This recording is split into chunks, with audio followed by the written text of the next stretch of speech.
Pandemi COVID-19 yang melanda seluruh dunia telah memberi dampak berarti bagi sektor pendidikan yang dipastikan tengah mengalami stagnasi. Upaya peningkatan kualitas pendidikan menjadi terhambat. Sekolah selama tahun 2020 ini hanya belajar dari rumah. Efektifkah pendidikan dengan proses belajar dari rumah? Di saluran telepon seluler, kita sudah tersambung dengan Kepala Sekolah SMA Negeri 1 Kaimana, Yosafat Lamauran.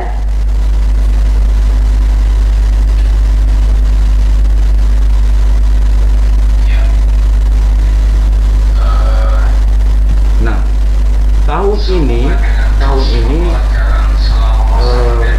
karena akreditasi ke 5 tahunan, maka tahun ini akreditasi kembali lagi untuk SMA Negeri 1. Dan hampir di semua sekolah di Kabupaten Kaimana dengan pembelajarannya bervariasi. Beda dari segi apa? Kalau ditanya efektif atau tidak, menurut saya hampir semua sekolah tidak terlalu berjalan efektif. Kenapa? Karena ada banyak kendala di sana. Pertama, proses pembelajaran dari rumah atau pembelajaran jarak jauh yang dicanangkan oleh kementerian itu berkendala pada beberapa hal, diantaranya siswa kita tidak memiliki HP Android, juga tidak punya kuota internet. Lalu yang lain lagi, proses pembelajaran di rumah itu harus meminta banyak perhatian dari orang tua. Yang selama ini peran itu diambil guru, sekarang ini harus diambil orang tua. Nah, pertanyaannya, berapa waktu yang disediakan orang tua bagi anak-anak selama belajar di rumah? Ini persoalan. Jadi kalau ditanya soal efektif atau tidak proses pembelajaran selama masa pandemi, khususnya semester ganjil yang sudah kita lewati ini, menurut saya tidak efektif atau kurang efektif. Komponen pertama itu untuk Pak, sekolah-sekolah melaksanakan kegiatan belajar melalui daring maupun luring.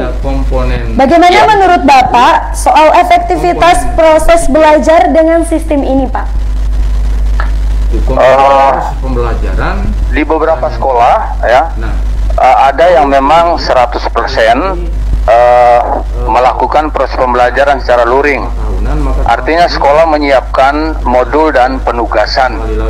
Siswa mengambilnya seminggu sekali. Kemudian untuk tugas dikembalikan ke sekolah minggu berikutnya. Lalu ambil modul baru. Seperti itu. Tetapi ada juga sekolah yang melaksanakan kedua-duanya. Ada yang melaksanakan proses belajar jarak jauh, ya, tetapi juga ada yang juga sebagiannya juga luring. Ini tergantung pendataan atau pemetaan di sekolah masing-masing terkait dengan kepemilikan HP Android oleh siswa.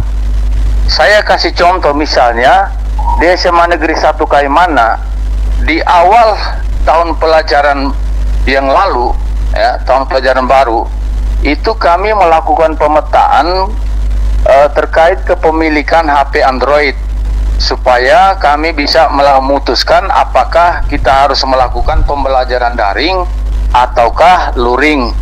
Nah, ternyata dalam pendataan kami, lebih banyak siswa dari 827 siswa, itu ada 500 lebih yang tidak bisa belajar secara daring. Sehingga kami kemudian memutuskan melaksanakan proses pembelajaran sebagian dengan daring dan sebagian luring. Seperti ini juga terjadi di sekolah-sekolah lain. Demikian. Pak, terkait belajar dari rumah dengan daring maupun luring, tentu ini sangat mudah bagi sekolah yang ada di perkotaan. Tetapi pasti akan menjadi sangat sulit bagi sekolah-sekolah yang ada di perkampungan. Bagaimana pandangan Bapak terkait hal tersebut, Pak? Baik, terkait pembelajaran daring, memang sangat sulit bagi siswa-siswi yang ada di perkampungan. Itu betul. Karena selain tidak tersedianya mungkin juga signal tidak ada, ya. Tetapi juga memang kalaupun ada signal, ya mungkin tidak punya HP Android, kalaupun ada mungkin tidak punya kuota internet. Nah, sekarang memang kementerian menyediakan juga kuota internet, kuota belajar untuk guru dan siswa. Tetapi pengalaman menunjukkan bahwa semua siswa yang kita usulkan untuk memperoleh kuota internet itu tidak semua juga yang dapat, begitu juga guru. Sehingga memang pembelajaran jarak jauh ini menurut saya tidak baik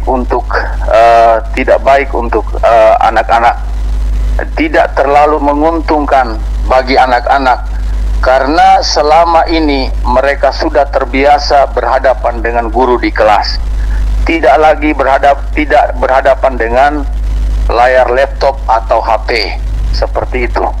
Dan di sini ada satu hal yang memang nanti kita menjadi sulit untuk kita, yaitu terkait dengan pembentukan karakter anak. Ini yang kita sayangkan, karena melalui pembelajaran jarak jauh seperti itu, siswa berhadapan dengan barang Android, dalam hal ini HP, ya bagaimana pembentukan karakternya. Tidak ada interaksi secara langsung dengan gurunya yang selama ini membimbingnya. Baik, terima kasih. Pak, apa harapan Bapak di tahun 2021 mendatang untuk meningkatkan kualitas pendidikan, Pak? Di semester genap tahun 2021 ini, ya, Mas Menteri Nadiem Makarim itu sudah mencanangkan melalui keputusan bersama 4 menteri itu, Menteri Pendidikan dan Kebudayaan, Menteri Kesehatan, Menteri Agama, dan Menteri Dalam Negeri itu semester ganjil nanti kita sudah mulai dengan proses pembelajaran tatap muka. Memang itu diminta tetapi tidak diwajibkan, ya, tidak diwajibkan, dicanangkan tapi tidak diwajibkan. Artinya masing-masing daerah menyesuaikan dengan kondisinya. Dalam arti kalau memang zonanya merah terkait dengan COVID ini, tidak mungkin melakukan pembelajaran tatap muka. Tetapi memang sudah ada wacana bahwa 2021 semester ganjil ini, semester genap ini, kita harus sudah mulai dengan pembelajaran tatap muka. Karena itu sekolah-sekolah diharapkan untuk selalu menyiapkan diri mulai dari sekarang. Nah, apa yang harus disiapkan? Pertama, fasilitas untuk protokoler kesehatan, ya. Fasilitas untuk protokoler kesehatan, hand sanitizer, masker, kemudian yang lain juga fasilitas kebersihan seperti toilet itu juga harus disiapkan dengan baik, sehingga pada semester ganjil nanti itu proses belajar bisa dimulai dengan dukungan fasilitas seperti itu. Di sisi yang lain,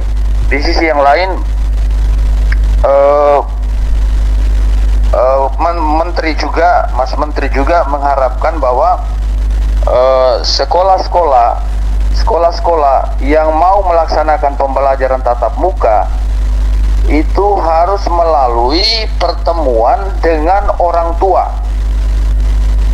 Harus ada berita acara yang dibuat.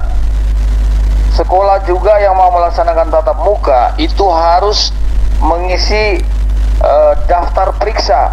Daftar periksa itu dalam arti apa? Sudah siapkah belum sarana protokoler kesehatannya? Kalau belum, ya tidak usah. Lalu apakah diizinkan oleh pemerintah daerah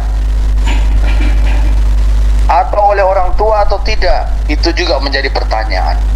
Sehingga ini perlu kesiapan perlu kesiapan sekolah dalam beberapa hal ini. supaya proses pembelajaran tatap muka yang dicanangkan itu memang bisa berjalan. Menurut saya, kita memang harus memulai. Kalau tidak, satu generasi ini kita akan kehilangan apa yang dinamakan mungkin generasi yang kurang berprestasi di bidang pendidikan. Kalau ini dibiarkan terus, ya. Baik, Pak. Menurut saya harus dimulai, kalau tidak mutu pendidikan kita akan anjlok. Baik, Pak. Apa pesan moral yang mesti dilakukan oleh Dinas Pendidikan di tahun 2021 mendatang? Kalau saya, menurut saya Dinas Pendidikan harus bisa membuat kebijakan-kebijakan menindaklanjuti surat edaran dari Menteri, supaya sekolah-sekolah betul-betul sungguh disiapkan untuk bisa melakukan pembelajaran tatap muka di semester genap tahun pelajaran nanti. Jadi itu saja yang mungkin saya harapkan. Mesti ada kebijakan-kebijakan tertentu yang dilakukan oleh Dinas Pendidikan Kabupaten Kota, sehingga proses pembelajaran di semester genap tahun depan ini sudah harus bisa dimulai.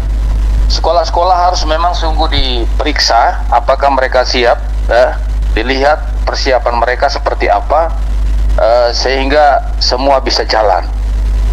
Tetapi sekali lagi, apakah itu diizinkan oleh pemerintah daerah atau tidak, itu tergantung dari situasi kondisi setempat. Baik, Pak. Terima kasih, Pak, atas malam ini. Shalom dan salam sejahtera.